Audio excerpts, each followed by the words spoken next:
type stuff. Fire and brimstone coming down from the stars. River, sea, boiling. 40 years of dark earthquakes, volcanoes. The dead rising from the grave. Human sacrifice, dogs and cats living together. What better time than now? PARAMERICAN Radio starts right now.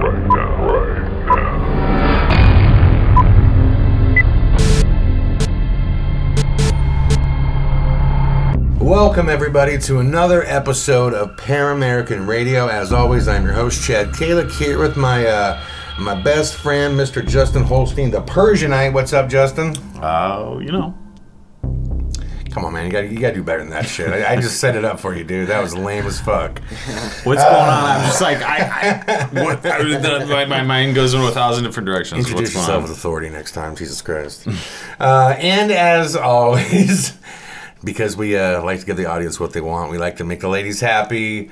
Mr. Tender Steve Zilberman, bring that energy up already right now. You're looking tired. Bring it up, Steve. Come on now. Lots of working, lots of partying. Yeah, it's not the working, it's the partying. The working's during the day. It's what you do after your work. You guys went out last night, didn't you? Yeah, we did. Oh man, we have a pretty crazy story. It's filled with murder, suspense. So right when we finished the podcast last night, Justin and I walked out of the building, and we were gonna walk over to your agent Rich's bar. Yeah.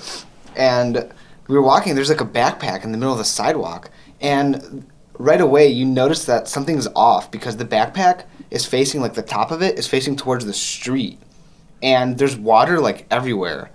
And we got closer, and I noticed the water bottle is in like the pocket, right? So we're like walking like in this weird, and then out of the corner of my eye I see like a plaid shirt in like almost in the bushes, like behind this tree, right? It was really weird. And the person was just standing there like this, like with a phone. And right away I got like a creepy vibe, and I said out loud, I said, "Oh, it's that person's backpack." And then so we started walking, and Justin's like, "Dude, what was that?" And I'm like, "What are you talking about?" And Justin's like, "That body on the floor." And I'm like, "What?" He's like, "Yeah, there's a body on the floor." And I didn't even notice the body. No, there was another dude in plaid sprawled out in the dirt. Like, he just sprawled out in the dirt, and he wasn't moving, or I don't know if he was asleep. So what was going on? I don't know, but the thing is, so the way that the backpack was, I feel like whatever happened, that person was thrown hard on the ground because the water bottle was still in the pocket, and it was spilled everywhere.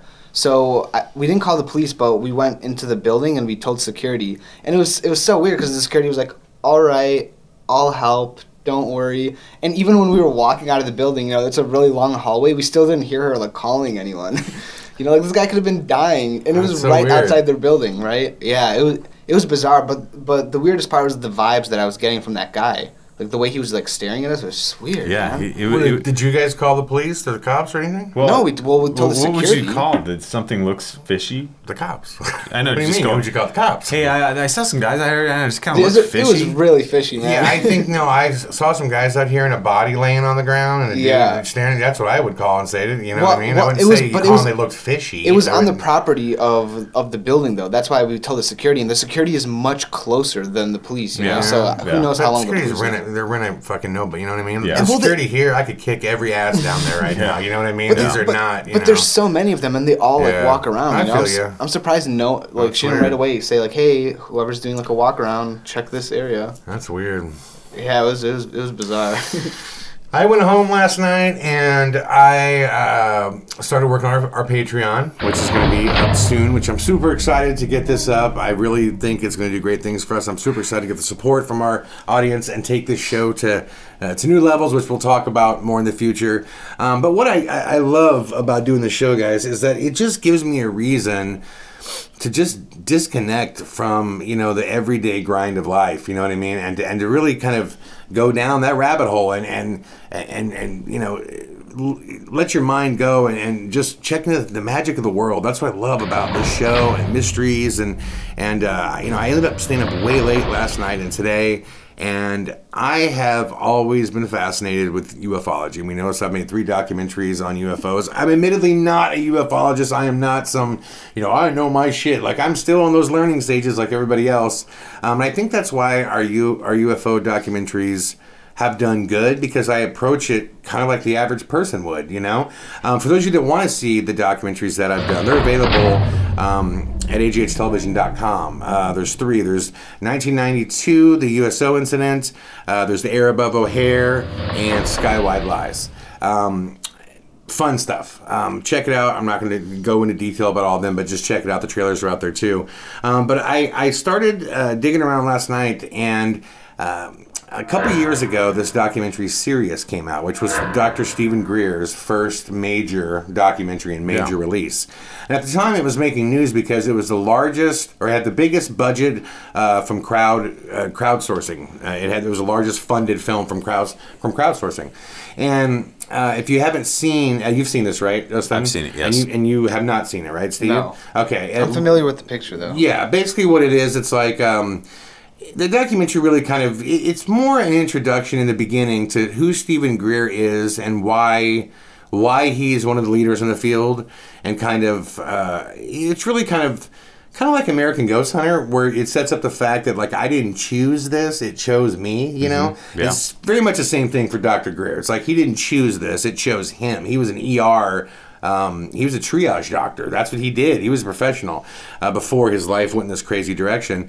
But the centerpiece of that whole film is this 6-inch, what's believed to be an alien body. Or they're suggesting this is an alien body. And it was found in Chile, and depending upon who you ask, it's kind of fuzzy as to where it came from. There's different stories, but you know, the whole background or the whole focus of the documentary is, do we finally have an alien that can physically, you know, they can do DNA tests and they could, you know, see if this is in fact an alien body. And there's some really weird things about this 6-inch alien. And I will show you guys, to the viewing audience right now, here is a photo of it. As you can see in this photo, there's like a skeletal structure to it. I think one of the things that has like a rib or 2 less than human beings have, but there's bones to it that are fully developed. And what I mean by that is, when you're obviously a baby, you don't have fully developed bone structures and joints, and your skull is not completely developed. And this is, and that was one of the fascinating things about this, is once they looked at it right away, the first thing they said is, whatever this is, it's grown.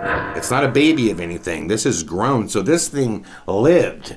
So the 6-inch thing was walking around, you know what I mean? And right away, that's mind-blowing in itself, because I'm like, I never heard of any 6-inch humans. So you know what I mean? Did Dr. Greer find it, or did it was brought to his attention, and he was brought in on it once they had it, because he's an authority on it, and he can get it to reputable people. Like the guy that they give it to do DNA tests is like from Stanford University. He's like one of the leaders in like that field, right? Right. So the film ends off, I don't want to say it's a letdown. It's not a letdown, but basically what the guy says at the end is, the DNA tests are rather inconclusive. It's clearly not, you know, we can't just say, oh, this is human. You know what I mean? There were too many questions left over, and he said it would take more tests and more tests that take a long period of time, and that's kind of where it left off. And that's all I knew about it since then. I was like, oh, that's all. So then I'm like, kind of like, oh, well, I wonder if, you know, if anything else has been found like this, or what's new in that world of ufology. And there's a site that I always check out, and I believe it to be kind of a whack job site, but they always have some interesting documentaries. It's called Gaia. And Gaia is, I mean, on my Roku TV, I have an app for it. And it's all, you know, it's very, you know, woo-foo, like it's very like space healing and like yoga. Middle Eastern. Yeah, very like Middle Eastern in nature, and very Eastern medicine and stuff like that. But they always have, you know, some interesting UFO docs and spirituality. That's a better term. Los Angeles. Spirituality, yeah. But I would also say it's more focused on the Middle Eastern philosophy of the fact that we are all interconnected, one consciousness very idea, which I would right. give the most credence to right now. And that's why there's a lot that I don't get on that channel. There's a lot I do get and understand. But I recently, they had big news, and the big news was in First of all, if you're not familiar with it, Peru is a very important UFO location. I almost did a film on this because I was so fascinated by it. If you had never heard the Nazca lines, are you familiar with the Nazca lines? That sounds really fun. Okay, the Nazca lines are mind-blowing. Thousands and thousands of years ago, with the civilization that lived, out of the blue, for some reason, they don't know why, they started creating these massive pictures in the ground of different things. And you could only see them from the sky, right? Obviously, they couldn't fly thousands of years ago. So they were like, what are they creating? And the way they did it was crazy. If you go out, and they're still there today, there's all these rocks that just sit there. And if you dig deep enough, you come to like almost like a bedrock. So they would, basically move and smooth out all the rocks until they got down to the bedrock, and that would become their lines, and they would draw. And they created some amazing pictures. And the crazy thing was, this wasn't discovered until flight was invented, and then people started flying over Nazca, and they started seeing things like this from the sky. Oh, wow. Okay. Oh, wow, yeah. Okay. Yeah, let me show you some more. It gets even crazier. Is There's that like a crop spider circle? one. What is that? No, and they How would just. high up is that? Oh, this is in the mountains. Yeah, this is like it's pretty high up, and they've been there for thousands and thousands of years. And here's a really interesting one. It's like a space guy. Oh, wow. Like they made like a spaceman that you can see, from the sky. And they just go on and on and on. There's like all these characters that they created. So in that area, what's really crazy is a few months ago, and again, the story's fuzzy about what they got. This is going to blow your guys' fucking mind what I'm about to show you. In some cave in Peru, in this area, they discovered a number of alien mummies. All right, let me show you the pictures of these things. So those of you watching right now, we just cut to the photo so you can see them as well. Wait. So like, the faces, like, It's like an alien. what? There's the face. How come it's like there though? Still, isn't It's mummified. Oh, Yeah, the whole thing's a mummy. It's mummified. Okay, it's going to get weirder, all right? The one thing that it had, if you look on its hands, it has 3 big fingers. Whoa. 3 big fingers on its hands. That's it. 3 large fingers. Okay? Oh my God. So That's Gaia was totally behind this, and again, found in this location. All right? This is going down. So Gaia says, this is the real deal. We will open it up to anybody. Come scientists, come on. Let's do DNA tests, all this shit. They threw it right out there. The only thing that made me nervous about it is I'm familiar enough with ufology to know the name Jamie Masson. And you've probably seen this guy if you've spent any time looking for UFOs. Jamie Masson is this really famous Mexican ufologist that has been involved in a number of hoaxes. Have you seen him before? yes. Yeah, Mexico in general has been involved in a number of hoaxes when it comes to UFOs. But this guy, Jamie Masson, he has a huge fan base. And, well, listen, I say he's been involved in a number of hoaxes. I always hate saying that and throwing someone under the bus because I don't know every single detail about what he did. But he's known to have been involved in some things that people don't believe in, okay? So when I saw he was involved, I was like, man, I hope this is fucking real. But the fact that Gaia was like, hey, listen, we're all open about this. Bring whoever you want. Well, the first thing they did, and this is very cool, they were like, hey, let's fucking take some x-rays of this thing. That's the real, we find out right away if this thing's fake and bullshit if we just take x-rays of it. So they did, and to their surprise, they found out it's real. Oh, wow. Okay? It's totally real. The skeletal structure, the skull, all of it is bizarro. It's real as far as the fact that it's a body. And what's even weirder is they didn't just find one, they found a number of them. Oh, wow. Which they've done x-rays on, okay? And looks like everybody's, ET, dude. Yeah, it does. Everyone started getting super excited about it. So they went and did DNA tests, and everyone was like, oh my God, we're going to do DNA, it's going to prove it, it's going to prove it, it's going to prove it. While those DNA tests were out, let's go back to the little 6-inch guy. The story gets super weird. So that comes back, and it is believed to be human. The DNA test said it was 91% human. They couldn't confirm anything beyond that, but it does beg the question, well, what's the other 9%? And they said, well, we don't know, but anything past, like, you know, this percentage, I guess, we would call it human. So we would say that this thing is human. Now, well, as it turns out, after doing research, Ripley's, believe it or not, years ago, had another body similar to that one. I will show it to you. It was called Attaboy, which is so weird because this one was called, the one in SIRIUS is called Atta. And it was found that because that's the desert in which it was found. And the Ripley's, believe it or not, they didn't present it as an alien, okay? Ripley's presented, they said that it's a mummified fetus, all right? So when you put them side by side, there's some similarities to them, obviously, right? And if you're watching this or listening right now, we're showing these photos as we talk about it. Well, it turns out after comparing the two that there is a dramatic difference. This is a fetus, meaning it was an aborted fetus that there was a doctor known for specific, you know the shrunken heads they did back in the day, that they did through the whole body. But in order to shrink the whole body, you have to remove like the bones to do it. This one was totally different. This was a full-grown body, right? So while they look similar and they were taken from the same area, they believe that this one is not the same as this. But what's kind of funny, if you start looking at the head structure and everything, it's very different. This one's very different than that one, actually.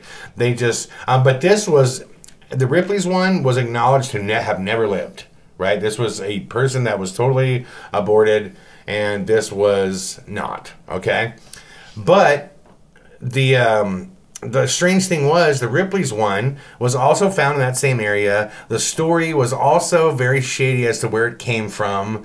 You know, and so they think like, you know, what is going on in that area? Regardless, these small little figures keep coming out of there, and they don't know what it is. But at 91% human, they basically said it's a human body, so it's not an alien. Well, the guys came back and said, no. Listen, that has a human DNA code, all right? That doesn't mean that it's human like we're human. You know what I mean? That means that 91% of the genetic is what it is. Well, I mean, almost everything on this planet is almost identical. Apes are really close. As far as, Right. So they're saying, like, yeah, we get that it reaches the criteria to say it's human, but let's look at it. You know any other 6-inch human beings walking around right now? Because they determined that, that's the reason I brought up the Ripley thing, is they determined that one was shrunken, and they believe they know the doctor who did it as well. The other one, they do not believe it was shrunken, because the process of shrinking things, you have to remove the bones from it to do it.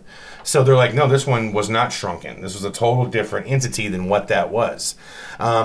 So there were a group of people that said, listen, what is to say that if we have alien life that fostered us, that their DNA code wouldn't be close enough that it appeared to be human, right?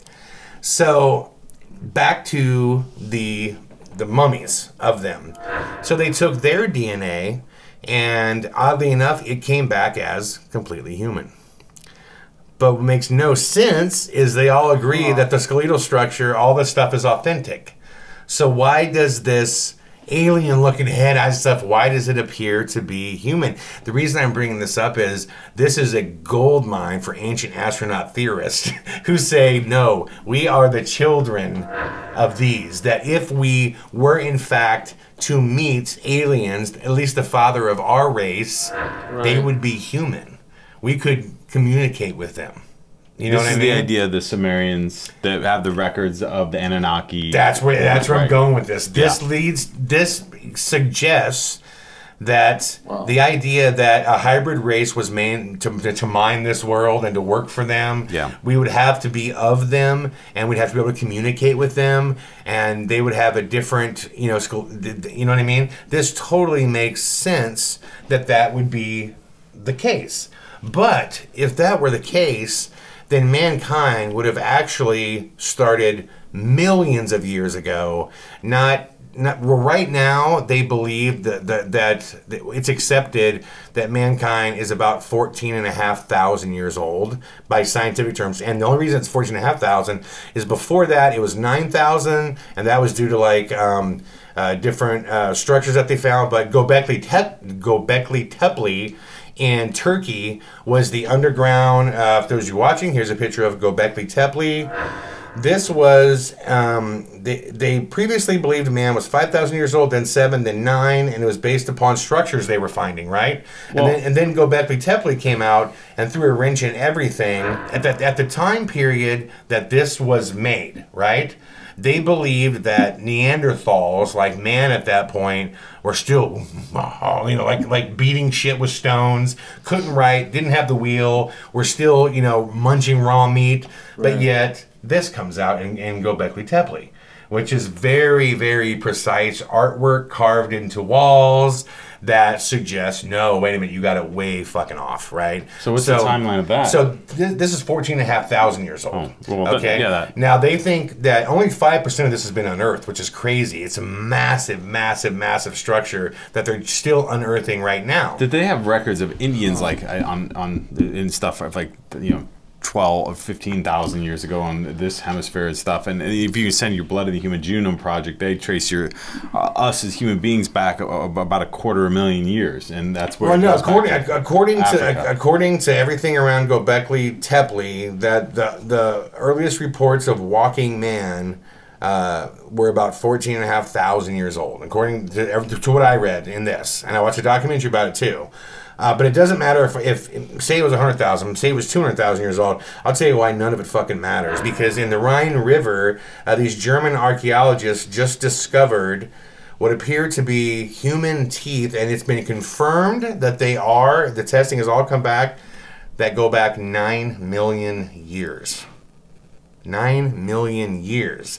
And what's really weird is that they're slightly modified, and they're not been modified, but they're slightly different from our teeth, but they fit in right around in what they believe would be the pre-ancestor to Lucy, which would be the missing link, right, between, if you believe in you know, evolution, and when the apes started walking upright.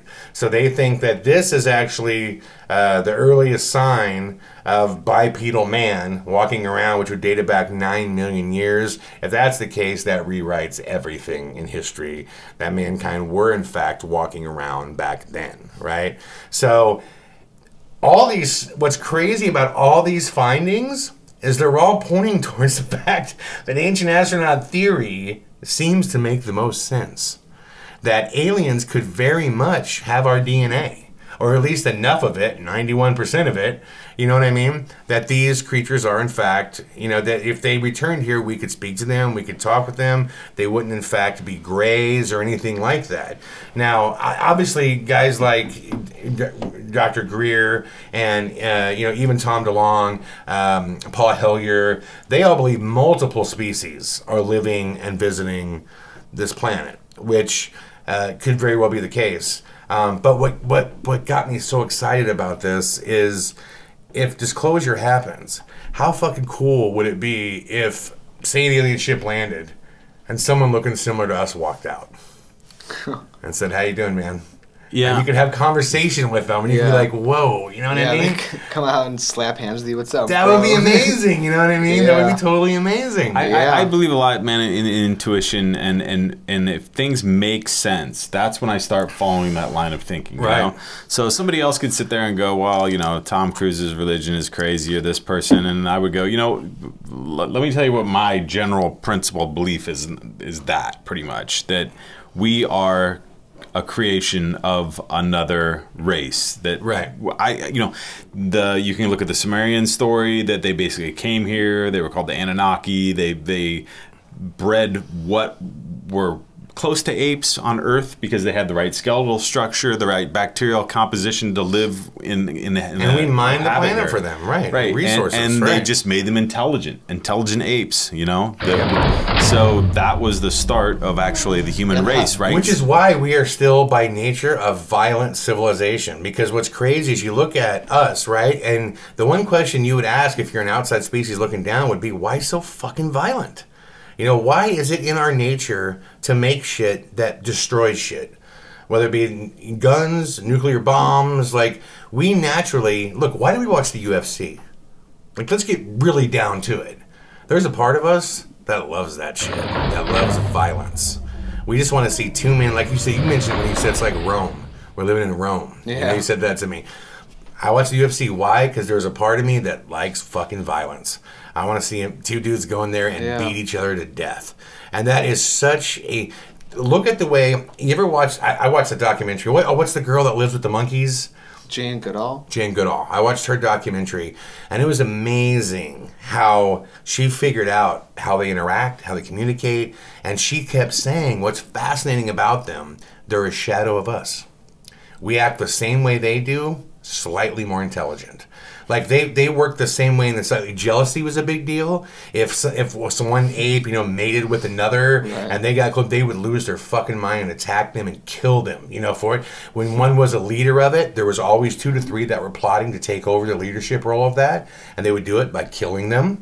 And once they were leaders, you would see it. They would sit around, and all the other monkeys would do shit for them, pick at them, clean them, eat food for them, like crazy. This is weird. This is an out there thought, which I have a lot of. But, oftentimes you can learn a lot by viewing something from the outside. Like if you watch another couple, you can kind of see what their problem is right away because you're not in it. You know what I mean?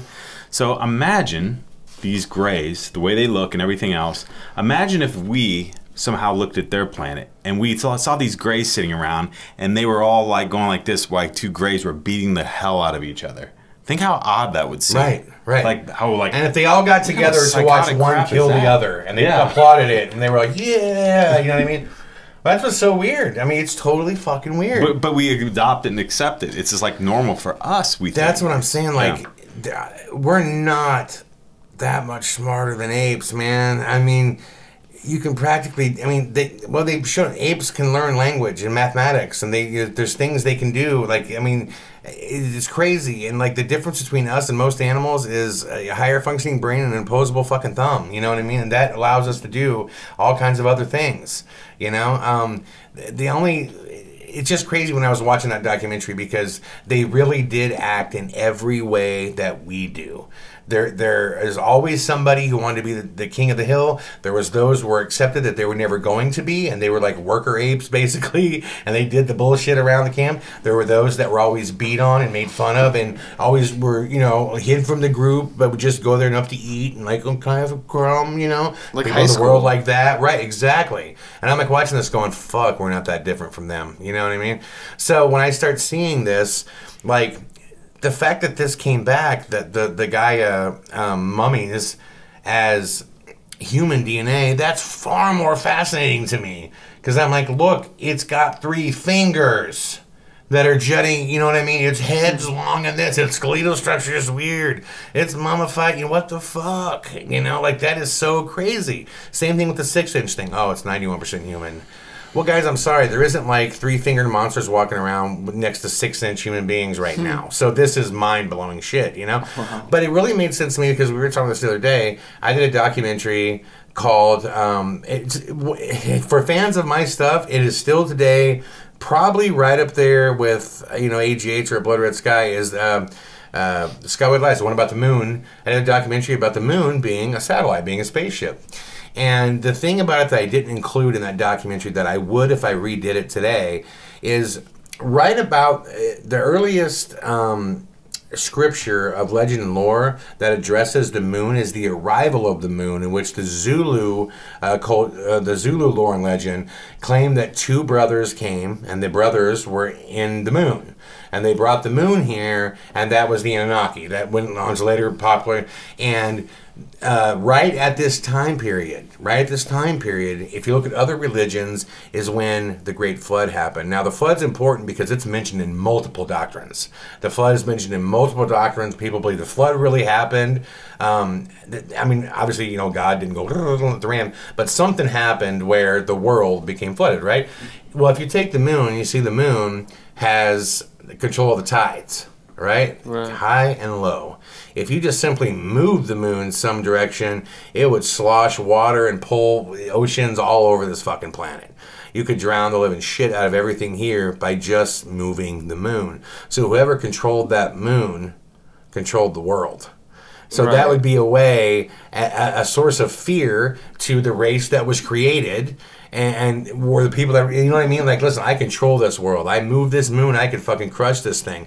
And it's something you could leave in the sky that's forever a reminder of who's really running shit. You know what I mean? There's just like big theories. I start thinking about this stuff, but it's just it all starts making crazy amounts of sense that we are a creation, that we are totally a creation. But what also starts even going further in this, and I know I'm down the fucking hole right now, but if we are a race, just like that race, and there's millions of races out there in the galaxy, like all races, we're going to have our natural enemies. We're going to have our natural enemies. You know, like when you go in the woods, you know, the fox to the rabbit. You know what I mean? There's like natural enemies that we have. So, what alien races are our enemies? And will our parents protect us? You know what I mean? Yeah, like really deep thoughts. Of Find like, out you know, next time on the episode. yeah, right. No, it's just really cool stuff, man. And I don't know. I mean, like, what do you guys think about all this stuff? You know, on the moon stuff, okay, like earlier I was looking up and trying to find some different science ideas and, conspiracy, whatever. Right. And it came upon this U.S. defense physicist spills the beans on what's really happening on the moon. Yeah. And it basically quotes this. First it goes into some John Podesta stuff and these related emails. Mm-hmm. But then it talks with this Brandenburg guy. It's a doctor... One second. It's it's Dr. John Brandenburg. He's a PhD and a physicist. He worked on a bunch of NASA stuff. He was the principal inventor of the MET microwave electrothermal plasma thruster that's used in space propulsion. He's got a ton of different elements he's been working on with this. His quote is, so they basically were going up there to take photos to try to prove or disprove if somebody or someone was building moon bases. This is the Clementine mission, right? Yeah. Yeah. Yep. They just mapped the surface of the moon, right, through a satellite. Clementine. Yes. Yeah. So that was Clinton era. So Brandenburg says, of all the pictures I've seen from the moon that show possible structures, the most impressive is a picture of a mile-wide rectilinear structure. This looked unmistakably artificial, and it should not be there. As someone in the space defense community, I look on any such structure on the moon with great concern because it isn't ours. There's no way we could have built such a thing. It means someone else is up there. And his second quote is, we were aware there was a possibility of an unknown presence, possibly alien extraterrestrial near Earth. There I am sitting in a room of retired Army and Air Force generals and a few admirals, and we're watching what looks like a firefight in space. The most senior general there turned to me and said, "Where do you think they're from?" I think I know this. Supply lines, right? And I said, I don't know. I've heard they're from 40 light years away. And he said long supply lines, right? Isn't that the end of it? Maybe, but that was just the end of that quote. I don't see that there. The reason this general asked him that, I've heard this before. Yeah. He said 40 light years away. He said the general paused and went, long supply lines. Because they'd have to cut off the supply lines if it went to war. And he was already thinking about that. You know what I mean? Yeah, what's crazy about the moon is multiple people have come forward. There's those NASA moon photos that are grayed out. Have you seen those? That things have been sponged up? The people that have written those, Justin, that did that have come forward. Dr. Greer's had them and interviewed them, and they're like, yeah, our job was to... Well, I talk about it in Skywide Lies. Yeah, that guy came forward and said there was bases, ships, towers, satellites that they, and basically he went. This gentleman went to his superior and said, "Is this what I think this is?" And his superior was like, "Yes, it is. You don't know what it is. You don't know. You know what I mean? Forget about it. Blotch it out." You know what I mean? So it's crazy if you think about the moon doesn't make sense in so many ways. And we can go on about this forever. I would just urge you guys to watch Skywide Lies. the moon doesn't make any sense. And what's even weirder is if we did, although I don't believe we made it anywhere near the moon on Apollo 11, I believe that we made it to the moon when we, quote, stopped going. Because that's when we were actually doing stuff. Yeah. And it's all top secret at that point. Well, I've never verified all this stuff. And I mean, obviously, nobody really, publicly anyway, has, that, to my knowledge, because if they had, we'd have some crazy information right now that we'd be talking about. But I'd heard that there's a lot of different countries that have moon bases. It isn't just the United States. I've heard this too. I've heard they're on the dark side of the moon. Yeah, they're on the dark side. They basically quadrant where you can be. It's almost like you can't fly over a Russia airspace or something like that, right? It's the same kind of concept where. Well, this guy. There's documents out, government documents right now, and obviously no one from the government will verify it. But what it is a service order for supplies and materials needed to build George W. Bush, like another part of our moon base. And there's documents that are out that are supply orders. You know what I mean? Of what we need, what they're buying, what they're spending, and the amount of money they're going to spend on it.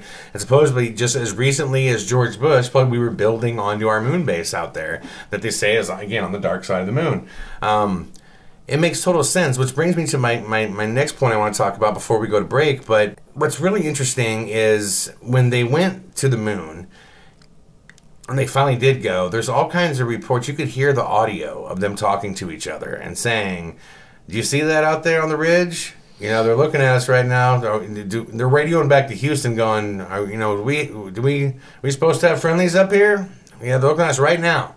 And then you can hear them saying, click to the other channel, so they could talk off it. So when they went up there, they knew, when they finally made it, they knew shit was there. They knew it was. But what's really interesting to me, and this blew my mind, is one of the things that they found, you guys have probably seen this, pyramids. They found pyramids that were on the moon, right? And it's like, holy shit, why are pyramids on the moon? What is the thing with pyramids everywhere anyways? Well, recently, and this was just like a matter of weeks ago, there was this big Google Earth thing that came out where they were fishing around, or this guy was going around looking through Google Earth. And Google Earth also shows, like on the ocean, it shows the flora of the ocean and stuff. Yeah. They found, like, off the coast of Florida, they found 2 pyramids, which people have gone out to now, and then went swimming down and checking out to say, yeah, we do believe that this is here. They've mapped it. It was like, holy shit. So this is, like, out off the coast of Florida, out in the middle of nowhere. And obviously, we talked about this before, and this has been verified in Antarctica. We know that there's 2 pyramids in Antarctica as well. They recently found with photos from the Mars rovers. So there's a shot of it from a distance, and this is crazy. Like, look how detailed this is when they blow it up. This is an actual photo of a pyramid on Mars. Huh. What this tells you is that, think how huge this is. Not only, like, was, Mars populated, but the same species that was planting these things around the Earth. Right. You know what I mean? That's mind-blowing. That same guy, Dr. John Brandenburg, also had this whole thing that he'd studied the isotopes from Mars, and because of the lay of the land and everything, had come up with the conclusion that there had been nuclear war on Mars at one point. Yeah. And which people are like, okay, this guy's crazy. I haven't read the details about that, but I did read a story about how, from the lay of the land, also from samples of what the dust is and stuff like that, that they believe, there was once a nuclear war there. There's also, if you want to go deep into it, the pictures aren't well enough to verify, but there are tons of photos from the Mars rovers that absolutely look like machinery blown to shit. All this stuff, to me, man, the reason I'm just so excited about it is I really had a chance to go deep down the UFO rabbit hole the last few days. And it's so exciting when you stop and think of all the space exploration stuff that's going on right now. It just, in our lifetime, things are about to get real fucking interesting, dude.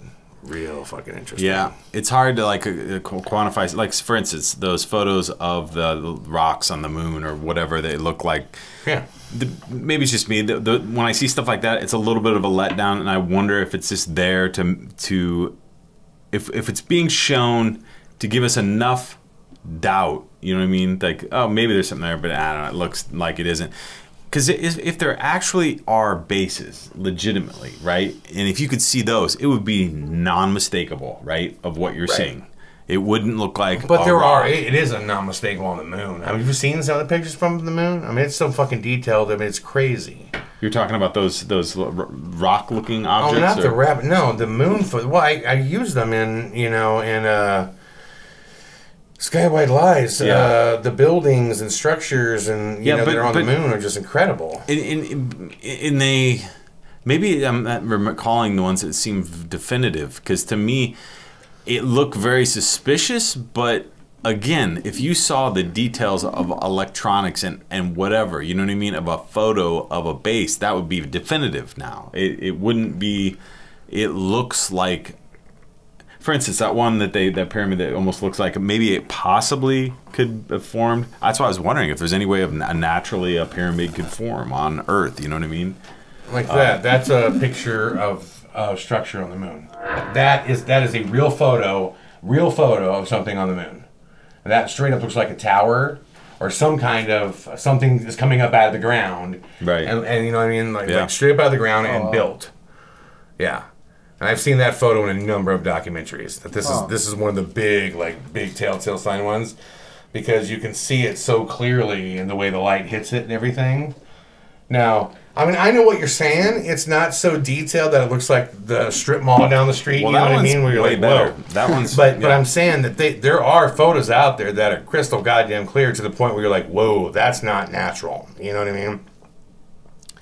But the thing at this point, it's like, when I look at these pictures, the thing that the JFK dump did for me is, like I said, when you look at this Bruder film, everything that reasonably seems to be, it is. So when I look at these photos now, I'm just like, don't tell me bullshit, government. Everything it seems to be is going to be what the fuck it is when you finally tell us the truth in 50 years from now. You know, it's like, that's natural. No, it's not. Doesn't appear anywhere in our world like that. That's not natural. Don't tell me that bullshit. Yeah. You know what I mean? So that's, I think, the most important thing about the JFK dump is it just, like I said, reaffirmed that trust your instincts. You're not stupid. You know what I mean? Things they are what they are. You know, it's just kind of like Tower 7. You know, no, dude, it could have been a natural way. The fire could, no, it was a fucking demolition. All right. Looking like a Three Stooges movie covered in plastic, I swear to God. But you got good shit, man. That's some good shit. Then we went back there. Whoa!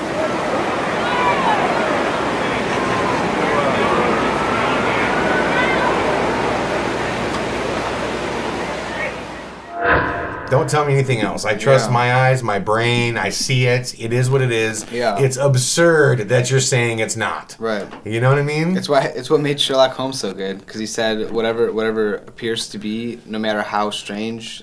That's right. The most likely answer is the answer to the problem. Right. You know, and totally.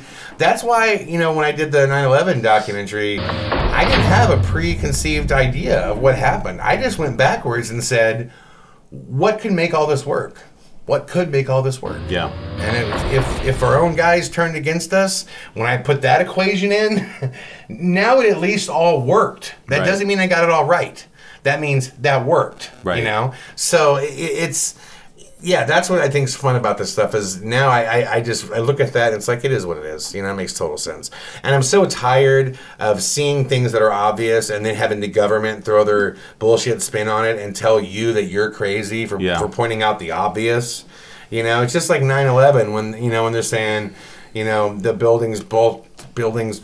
towers fell because the steel was melted. If you know anything about how they were constructed, they're just massive, massive iron poles that went up to make sure that could never happen, no matter what. They built it to withstand those. So when you go, well, it just got so hot it melted the steel. Well, even if it melted the steel, it would have felt like this. Right. You know what I mean? It would have just went, you know, there were four giant metal columns that made up hundreds of poles, right, making up those columns. It's stupid. And so it's just like when I look at this stuff, it's like, that looks like a base of the moon, because it is. Now, is it ours? We don't know. You know what I mean? And we don't know, you know? It's just, we were talking about earlier, too, about, like, the moon, they're like, oh, well, these these shadows cross because of earthshine and moonshine. You work in lighting every day, Justin. You know what I mean? It's like when I look at something and, no matter where I'm at, whichever fucking direction the light is coming from, the shadow goes the other way, And if it's going different ways, there's different goddamn sorts of light that should line up. You know what I mean? And if it's earthshine, then that would line up somewhere. And whichever's brighter would fucking clog out the other ones. So when, the earth is, behind me and, supposedly the sun is to my right and shadows are going this way, that's bullshit. You know what I mean? So that's what I mean. There's so many things about the moon and the initial landings that make absolutely no sense. And they keep telling you that you're stupid if you believe that.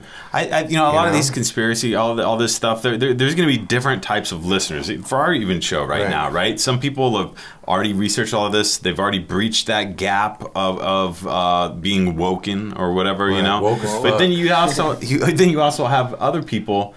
I don't know if you remember this. Do you remember when we were first looking at 9/11 and stuff, and it was Penny's, what was the documentary that basically covered it? Oh, yeah, Loose Change, man. Yeah, dope as fuck. Loose Change, and they really made an amazing case for those two young guys that did it. Yeah. And, it took a long time to absorb. Dude, they did so many revisions of that. Yeah. By the time they got to Final Cut, what they call Loose Change Final Cut, they had been through, I'm not even shitting, I think like 8 revisions because more information kept coming. Like I said, where do you stop? You know what I mean?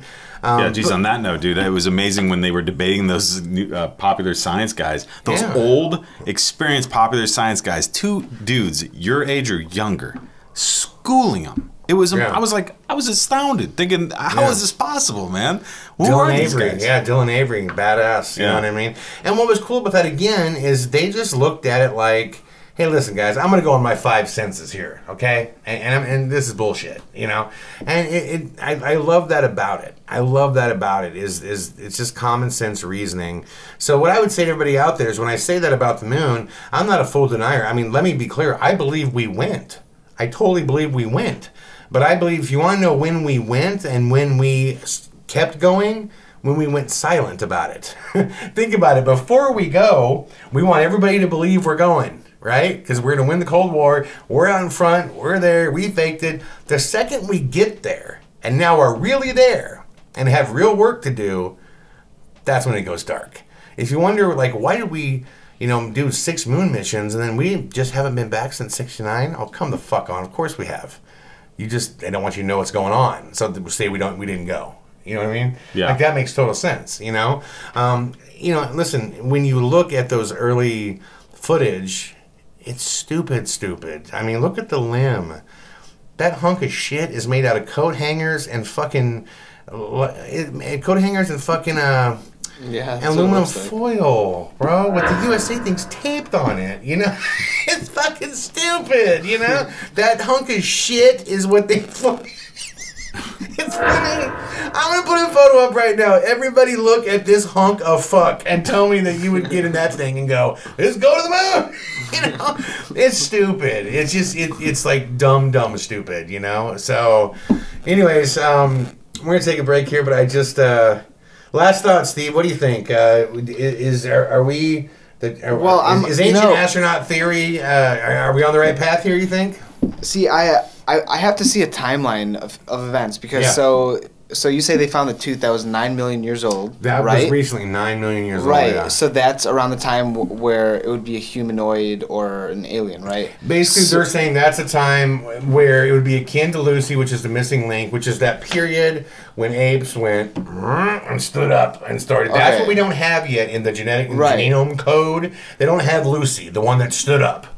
Right. So they kind of jump from this to just kind of walking around. You know what I mean? Right. So my question is, the moon was created, or the moon was there anyway, way before then. So did whoever put the moon there, he just waited, or they just waited for like millions and millions and millions of years? See, I don't believe that we're evolved from apes. I think we were created from apes, which is a different animal. Right. Okay? If we were evolved from apes, why aren't apes gone? You know what I mean? Right. Well, exactly. You know what I'm saying? Yeah. Why did they stop in evolution? I think because there's a jump, the gap in this whole Lucy thing. It's because that human beings were a genetic hybrid. I mean, we were created. It didn't. That's what I mean. It wasn't there was no evolution. Right. Yeah. No, But I mean more of if the moon was there as a satellite to control us, why did they put it there so long ago and wait like hundreds of millions of years or billions of years until the first humanoid was created? Because if we fuck up too bad on Earth right now, you know what they can do? Move it a little bit, start over. And not only that, you know what I mean? Time is like that is relative to us because we live in 100-year increments max, roughly, you know. And if you believe what's basically reported by a lot of people that have encountered or had interface with Greys, or that they've lived hundreds of thousands of years longer, and if you believe again, like Paul Helly or whatever, there's multiple races that are around. That I guess point being that time is something that we see it as a linear path, right? Right. Well, it's relative. Right. But it's not only is it relative, but what if they could circumnavigate time? Okay, in regard to that, Steve, let's not forget we've attacked the moon.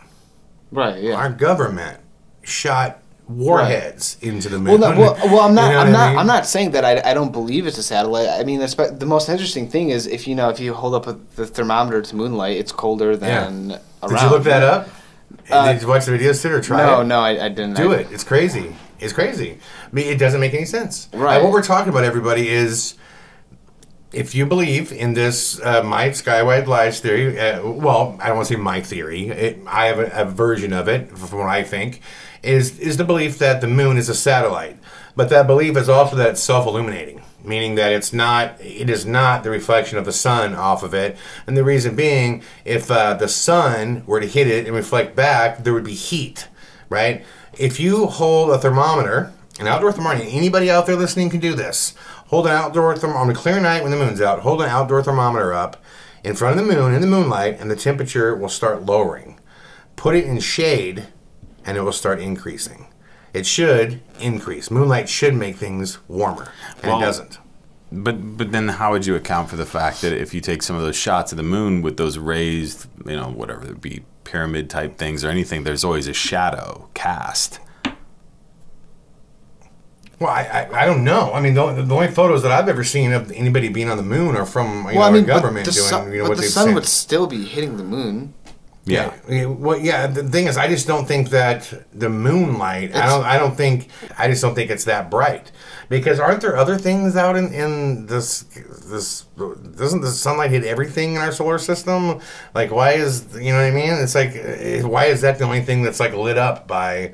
Sun, because that's like, I mean, maybe the answer is simple because that's what's close to us. No, I mean, all the other planets you can see is the same situation. At times you can see Mars. At times you can see, it's because sunlight's hitting them. And maybe you can't. I'm a dumb when it comes to astronomy or anything like that. What I am saying is that I don't believe that sunlight is what's reflecting off the moon.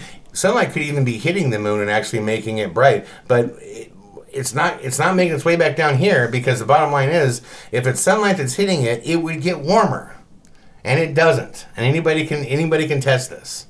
It doesn't get warmer, and that's a mind fuck, as to why it doesn't. So what would make sense, and I'm going back to the Sherlock Holmes thing. What would make sense is that it's self-illuminating. Like you were talking about, LEDs don't create heat. Right.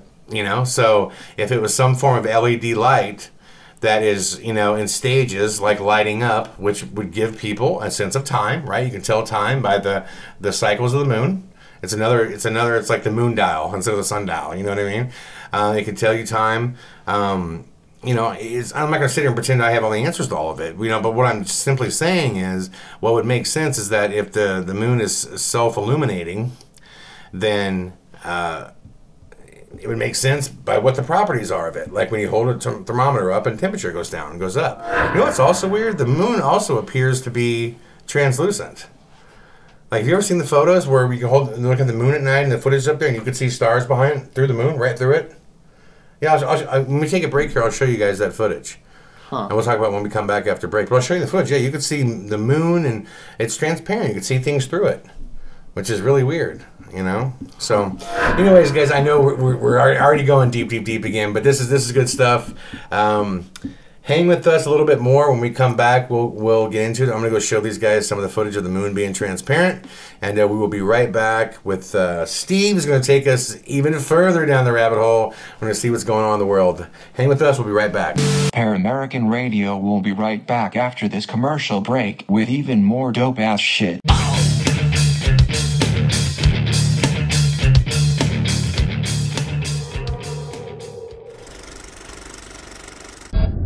6 hours ago, a guy that I befriended about a year ago named Craig Powell sent me several pieces of film of events, strange things that he captured. The reason I'm so tired right now is because I have watched this footage for 6 hours straight. Either Craig and his team have pulled off one of the most advanced, complex hoaxes that the paranormal field has ever known, or the footage that I'm looking at. If this footage is real, and I will find out if it is, then Craig has definitively proven that ghosts exist. You believe in ghosts? I believe that there is strange stuff out there. Whether you want to call it a ghost, a spirit, I don't know what they are. That's what we're trying to figure out. So whether you believe it or you're a skeptic, when spooky things happen, who are you going to call? This guy, Ghost Hunter Craig Powell from Western Sydney Paranormal Research. G'day, Craig. On February 22nd, 2013, the Australian government emails civilian Craig Powell with an unusual request. So you're out there debunking ghost claims? Well, we try to. We always look for a rational explanation before we look into the paranormal stuff. Due to countless ghost sightings reported on the government-owned grounds of Sydney Harbour's Cockatoo Island, Powell was offered unlimited, around-the-clock access to the island in order to conduct an extensive paranormal investigation to determine if past claims of paranormal activity could be discounted or substantiated. I need to be in that situation. I need to be there. I need to know the surrounding environment. What we need to do is we need to be on site and we need to have a look at it properly for ourselves. Interested in the paranormal claims and aware of Cockatoo Island's dark past as a convict prison, Powell accepted the offer to lead his team in what would become the first paranormal investigation in history to be officially sanctioned by the Australian government. What we're trying to do is figure out what it is, why it's happening, how it happens, why some people see it, why some people don't see it. The WSPR investigation would last nearly 2 years, in which the activity experienced and the evidence captured would change the lives of all involved forever. As Powell and his team were unaware from the onset of the investigation that someone, something, an entity was waiting for them.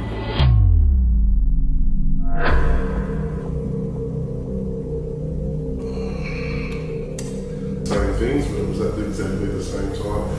Oh, fuck! Jesus Christ! An entity that allowed its voice to be heard. An entity that would reveal its own name. An entity that on countless occasions allowed its unique abilities to be filmed. Oh, Jesus! Thanks, sir. That was awesome. That was really bright. There were no shadows. It didn't cast shadows when it flashed.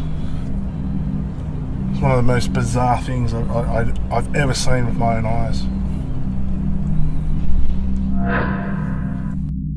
And before the investigation came to a close, this entity did something completely unexpected. From only feet in front of a recording camera, the entity decided to show Craig and his team exactly what a ghost really looks like.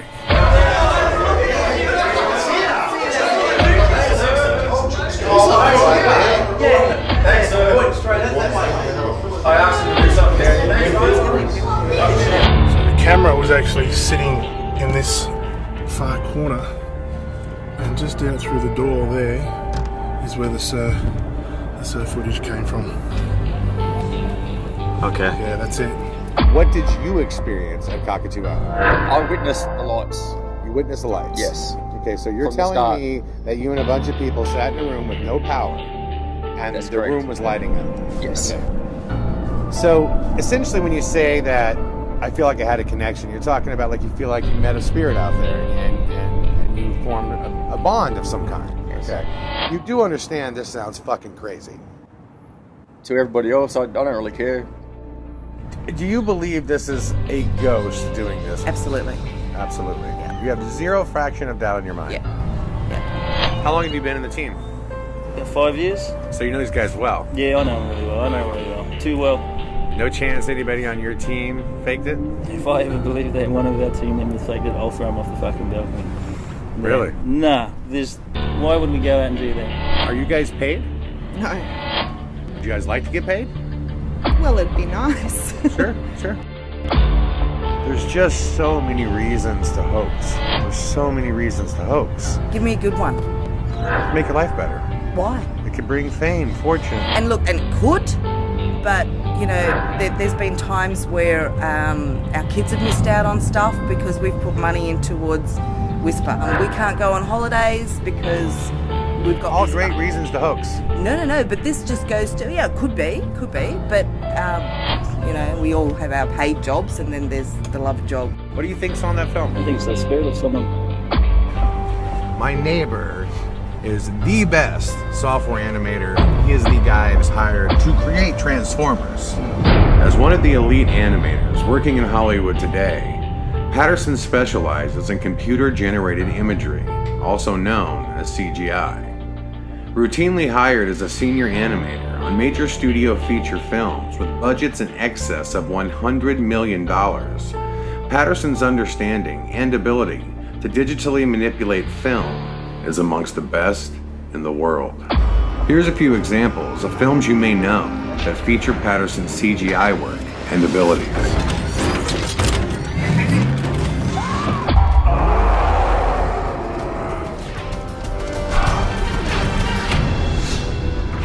There were many changes.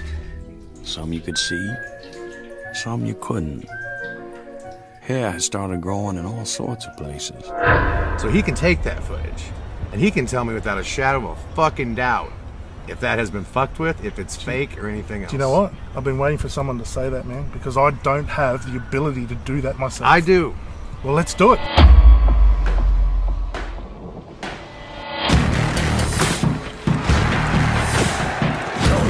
Precious, I'm here. Step away from the window and go back to sleep. You have a team full of people who are almost near tears saying the whole experience changed their life. If they're all lying, they have fucking Marlon Brando acting skills. You know, I mean, like, everything you're taught as a team, right, as a ghost hunter, they did everything right. And the reason you're taught these things is because these things, if you film something like that, the protocol will lead you to proof and not evidence. These guys followed the protocol. This is the most definitive ghost evidence and ghost case that will ever be presented. There is nothing else I could think of that even compares to this.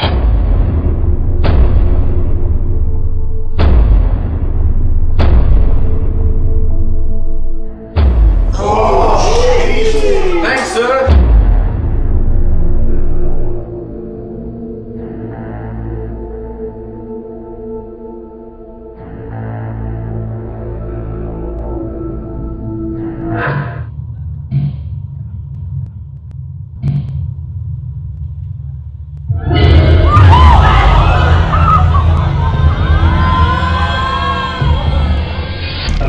That moment, I looked at my buddy, he looked at me, and we're like, wow, way more than what we expected. It was really intense, and it's gonna blow you away, so it's definitely worth coming out and seeing. He perfectly said everything that I was thinking and feeling. Dude, I'm gonna fucking call my mom and tell her how awesome this is and how we gotta fucking see this shit together. I'm a registered nurse, and I believe in science. I'm just so happy that tonight We had proof that there is something else out there. I believe what I saw was real. They did everything to try to debunk it. I hope the whole world gets to see this. What the? What was that? What? That was a ghost! Debbie, out! Completely looks at the camera. Gnarly, dude. Quickly disappears. Dude. Oh my god! Get that all Dude! Oh my god! This is my birthday gift. Was amazing. This is freaking amazing. This guy, like, ooh, amazing, right? Yes, as a matter of fact, and I feel very fortunate to have been part of this because I finally see an actual ghost. This is awesome. This is awesome. I was skeptical at first, and then literally I could feel when my heart started beating again. But I loved it and highly recommend it. It was amazing. Ghosts are real. That film was awesome. Finally, like seeing somebody who's documenting some real stuff.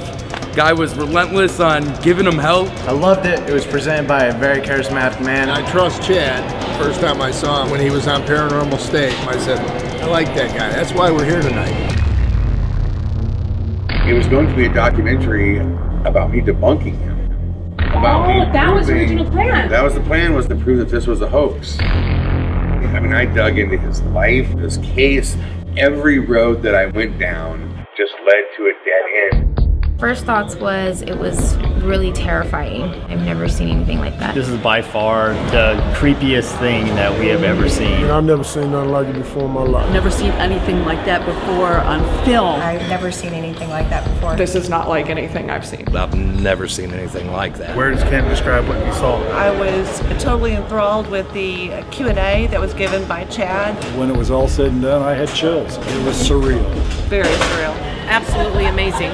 I loved the open questions as well. I got a lot of questions answered. So I would definitely recommend this to anybody. Mind blowing. If you're not a believer, watch this movie. You soon will be.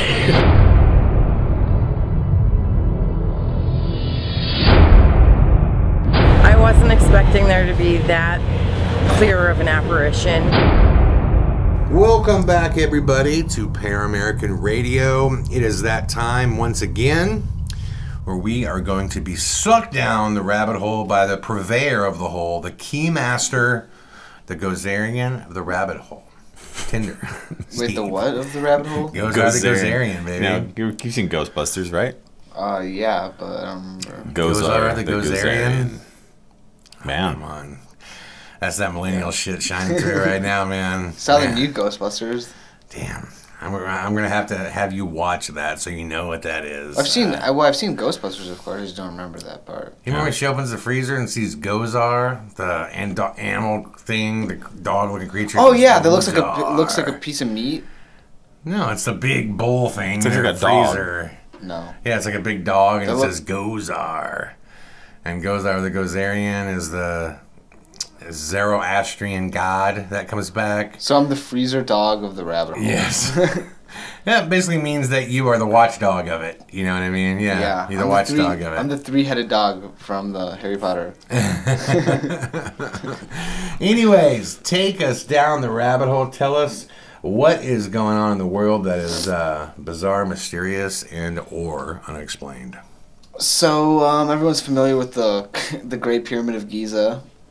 And they just recently believe they discovered a hidden chamber in the Great Pyramid. And the last one that was discovered was the King's Chamber, the Queen's Chamber, and something else. And I don't remember specifically what it was, but I remember there was something significant about it. But anyway, that was in the 19th century, the last time. And this new group, the French Heritage Movement, they used this crazy technique of atoms, and there's this thing called muons, and muons, there's a certain amount if there's a space behind it. So basically they use this technique, and they found that near the Queen and King's chamber there's another 30-meter chamber that they believe, what they're hoping for is that it'll help them. It'll help shed light on how the pyramids were created, because maybe like this is the secret chamber that they hide all the secrets of the pyramid in, you know. Right. And now what the big discussion is, how do they go about it? Is there an advanced way that they can find out what's in there? Because they don't want to excavate, and I mean they passed laws that they can't. Sure, right. They can't do that. So the question is, what next? You know what's interesting? I recently saw, and forgive me everybody for not knowing the name of the river, but I recently saw a theory that was proposed that most scientists that have looked at it have agreed that this is probably how it was done. Back when the pyramids were first constructed, now remember they were constructed long over time in segments. They were done with different, different regimes running different things. But way back when it first started, there was a river that was, I want to say it was 80 miles away that ran right through. And they know this. There was a river that ran through there. The Jordan River? That might be it. I mean, but it ran through there. And what they did, and they found proof that they've done this, is they dug out these riverways that went up to the pyramids where they would put the blocks, once they cut them or whatever, on these pallets that floated. And they would dig out from around the pyramid, because at the bottom of the pyramid there's definitely a water erosion, and they couldn't figure that out why.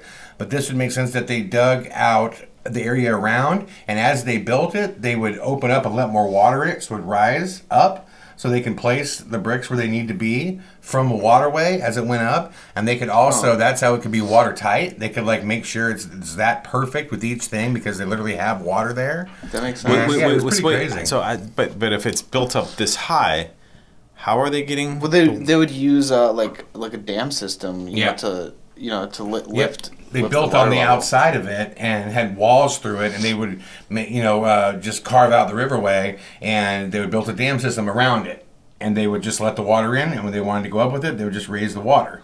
So wherever they were putting it in there, it would go down and go, just its own weight would wash it right to the pyramid, where they would receive it at the bottom, and then they would place it using the water. And I mean, I don't know all the details as to how they'd get off the pallet or whatever. Right. But basically, this system, the way they described it is, it would virtually be easy as shit, because its own weight would drive it. Its own weight is what would place it. And as long as they had the mathematics correct as to where it went, then they could literally line it up to the degree that it was watertight of where it needed to be, and to make it perfect as to how they did it. So. I know I don't. Again, anybody can Google this. Just Google waterway and Google pyramid construction and waterway, and you'll see and this was recently proposed, in which a lot of scientists and guys are like, this actually makes a ton of sense, because they've proven that they did this with the waterways back then and carved out channels and did all this stuff because they had to, because there's no fucking water out there and like in that area. So pretty interesting stuff. But this. I've always thought I've never been to Egypt. It's totally bucket list. I mean, I am dying to go there and see that shit. Fascinated by it.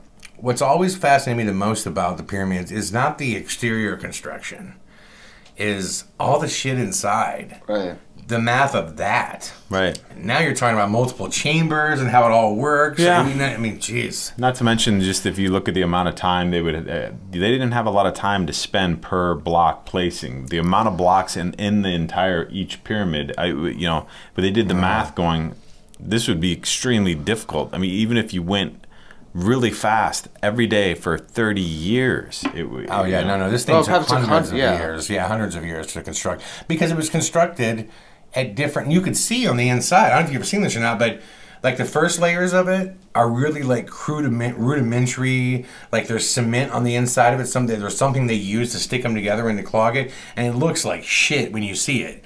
And then the next civilization that worked on it, you could see they figured it out better. And now things are a little bit smoother. And when you get towards the top, it's like crystal perfect. So as these generations went on, they figured it out better how to do it. You ever see their little light devices and how they lit things inside? Are you talking about the Iraqi battery, the Baghdad battery? Yeah, it's crazy that they actually had batteries back then. Batteries? Mm-hmm. And the oldest known battery is called the Baghdad battery. They found the first one in Baghdad. And it was, some iron coil or something? It was some... It's basically... I'm possibly speaking without knowing this, but it's, how like it's a chemical reaction in a lightning bug that makes it light up. Right. It's similar to that, where it's a chemical thing that creates this power for. It pressed against something like aluminum or metal or something, and it created a reaction that would light up what it was. So for all technical purposes, they had electric light inside, supposedly, the pyramids, which is pretty crazy. Because that was initially one of my first questions, is what good would it do to have all these chambers on the inside if you have no way to light it all? Well, torches on the wall, right? Well, the torches and were they the eternally issues. keep torches lit throughout the whole fucking thing. Not only that, Yeah. burning smoke is the thing, and it's using oxygen, and all of it. Yeah, oxygen was very, especially when you start They getting don't have those vents tunnels or anything. No, not in. I mean, the only vent would have been how they got there, right? So if there I've was, never been there, but they're huge, right? So to get one thing lit and to stay lit on the inside, well, they probably had I would think hundreds would of be- slaves working inside, just lighting. Just hundreds of dudes all day that just ran and grabbed lights. I don't that know, doesn't man. make sense. To again, me, you know? that's just what I I'm thought. remembering that it was an issue with oxygen. That would make a lot of sense. Yeah. Well, to me, oxygen and just the fact that, like I said, if you're the guy that has to keep the one lit, like way in the bottom of the they would only live for 5 years. Yeah, you know, it's like, what do you do every day? Yeah, I sprint to the top of this fucker, grab a thing, light it, take the next one out, and I turn around and go back and do it again, you know? Inhale smoke all day. That's just a time period I would love to have lived in, you know what I mean?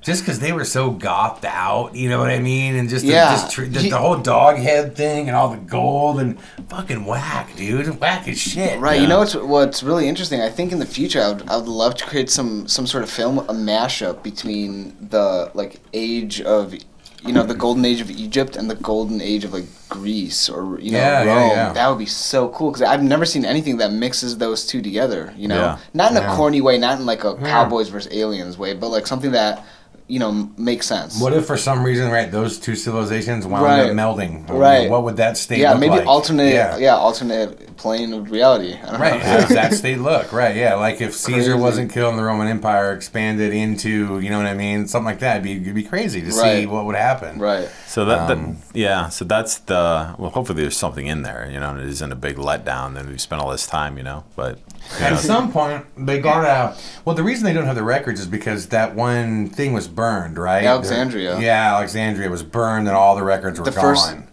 See, that was the first library. Museum, right? Well, library, people keep saying that, what's his name? Franklin invented the library, the post office, the fire department, but the place in Alexandria I thought was the first library.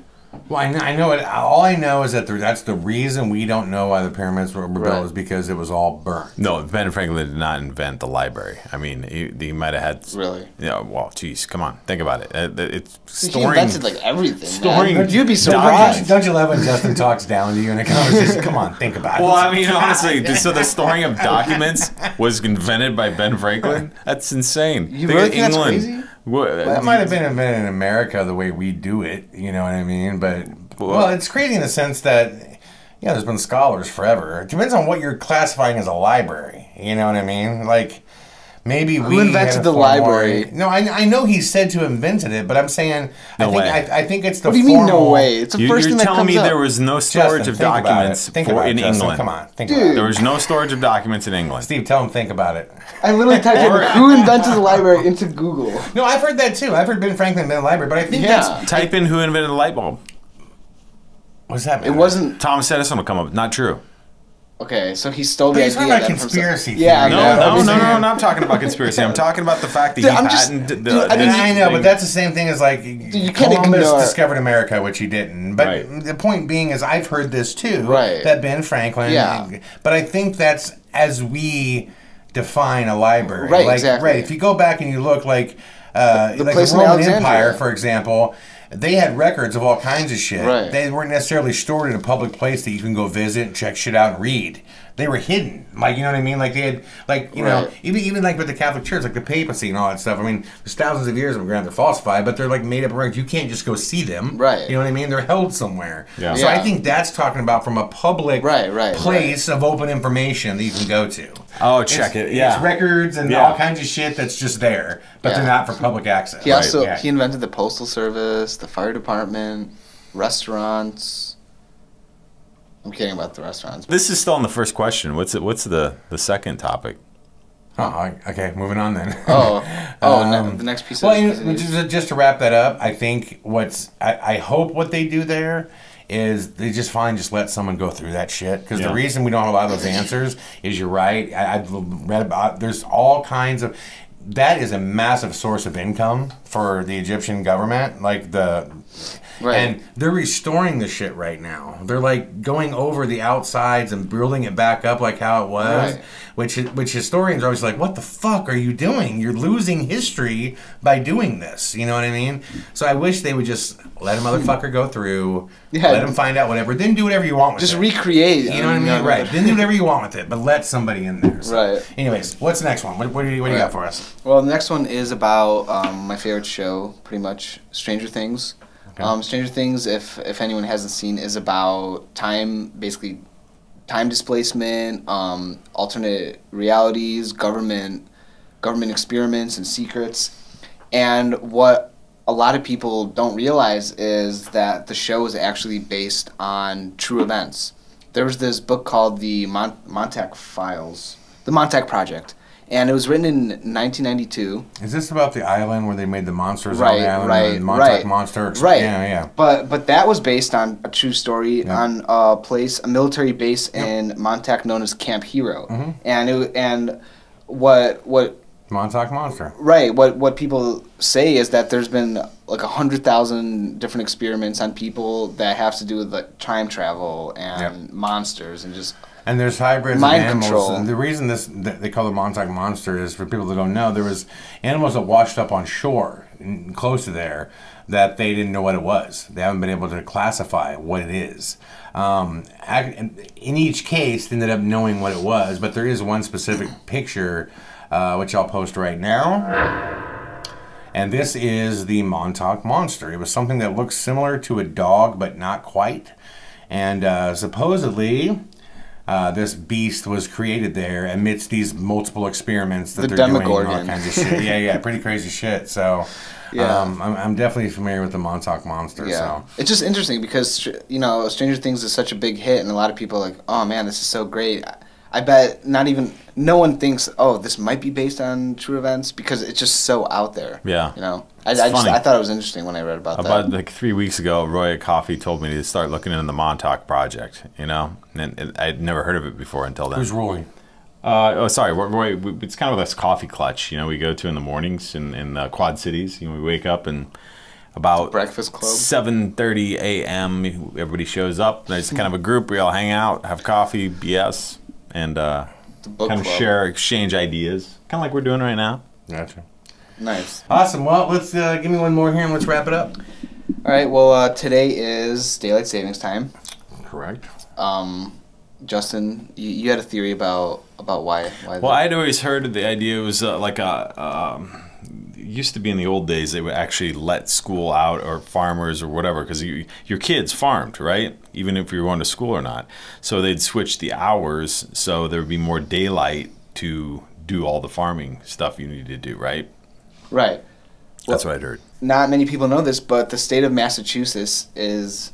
it's such a tough word for me. But they're in the early stages of considering a proposal to stay on daylight saving time year-round. It makes sense why. You get more sunlight year-round. So that's the whole reason for doing this is that I just want more sunlight? Right. Yeah. Literally, that's what it says. Well, personally, that's what I think I love about daylight savings time. I remember always as a kid, it's like, how awesome it is when you can play until 9 p.m. at night outdoors. It was great, So what would they do? They would jump ahead? Yeah, exactly. They would jump an hour ahead into Atlantic time. So you would have every state in the East, on Eastern time, and then just one state that is in Atlantic. And there's states that are even further out, It's just... It's wacky. Right. It's really bizarre. It would make mailing and delivery really weird. Right. It would, like, just that 1 hour would be strange. Television would be different for just them. You know what I mean? It's you have to pipe in a different TV line. Just for that one. You know what I mean? For that one state. Yeah. Especially it's in like New England, man. There's like there's 20 different states up there sharing the same shit. Right. I would be like, Massachusetts, fuck off. You're like you're with everybody else. You know what I mean? You know what? I bet you the economy there would either skyrocket or just demolish. Would it have? I could see how it could in timing issues, but why would it affect the economy? Well, because okay, so maybe TV stations would have to pay more to have something at this time, or I mean, I could. You know what it could do? It could add an extra hour of shopping time than they usually don't have, like at the malls and restaurants and things like that. You know what I mean? Yeah. I bet that would matter. Well, I bet in general, if having more daylight means more people operation and doing things in general. So I could see that happening. It would probably help the economy there, the local economy. Yeah. It's just weird that they would come up with this, and they'd be like, you know what, we should fucking be on this time all the time. This is better. Yeah, I know. And you know it started that way, right? Like some governor or whoever was talking with his buddy, and he was like, why don't we do it? How do we gotta do it? Oh, just offer it in the bill, and you approve it. I'll prove it. You know what I mean? Yeah. Like, that's like how shit like that gets done, you know? Wow, that's interesting. That's really interesting. Good podcast, man. Going back to the alien thing, I'm telling you, I'll just leave it at this. We're not only going to see disclosure in our lifetime, I truly believe that we are going to see the full-on announcement and introduction in some capacity of alien life form that we will see, identify. You know what I mean? Like, I believe the lid's about ready to be blown off it. I really fucking do. Yeah, dude, that was an eye-opening. Honestly, a lot of that information, it really makes you stop. You stop and go, wait a minute, man. Yeah. Because now it's not only, we're really, just like the JFK thing, when those files comes out, it backs up the actual story of what you believe, right? Yeah. We're now actually getting the thing of what would, it's made sense to me for a long time. If we ever actually got to the point where that was just a known commodity now, it's like, wow. I think it's coming, man. I think it's coming in our lifetime. And I'll go further to say this. I think it's coming before, I would say before 2025. We're supposed to, 2022, Elon just moved Mars up, the Mars mission manned, 2022. At first it was 2030, then went to 2027, now he just moved to 2022. Well, if the 2020 is his first probe is going there and back. Huh. If the world isn't ended by then, by Planet X, Nibiru, if that's supposed to be this month. Oh, but that's happened so many times. Like, I know, keep hearing about I feel like, every other year. You know what the thing was? For a while there, I was fucking into Nibiru. Yeah. There was just so much shit that made sense about Nibiru, man. That was scary. And there were like NASA whistleblowers that were out on the web going, oh no, it's fucking real and it's coming.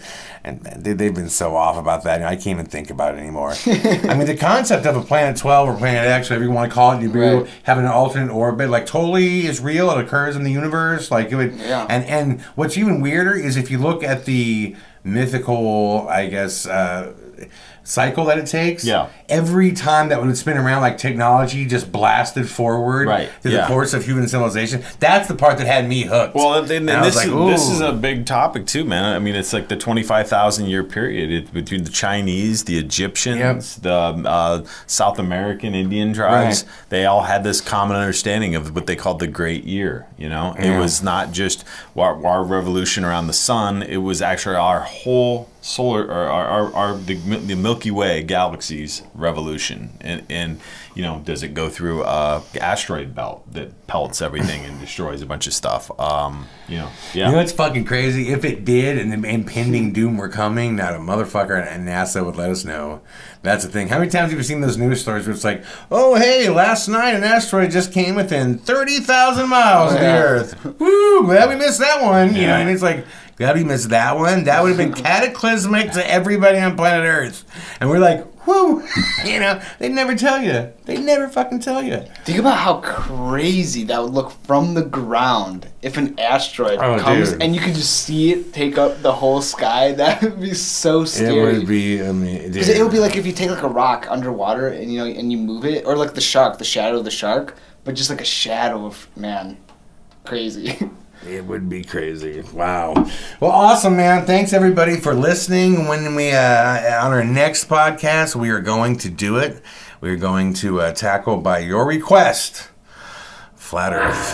Flat Earth. Is it real? Are we on a flat plane? Is that going down? Is the moon and the Earth creations? This is all a grand design. Very interesting topic. I'll let you know. Obviously, you'll know how we all feel about it by the end of the next podcast. This has been a much requested one, so thank you guys for emailing me and asking me to jump into it. It's going to be a lot of fun. So we will see you next time with the Big Flat Earth discussion on Paramerican Radio. Justin and Steve, say goodbye. Until next time. Peace. Peace.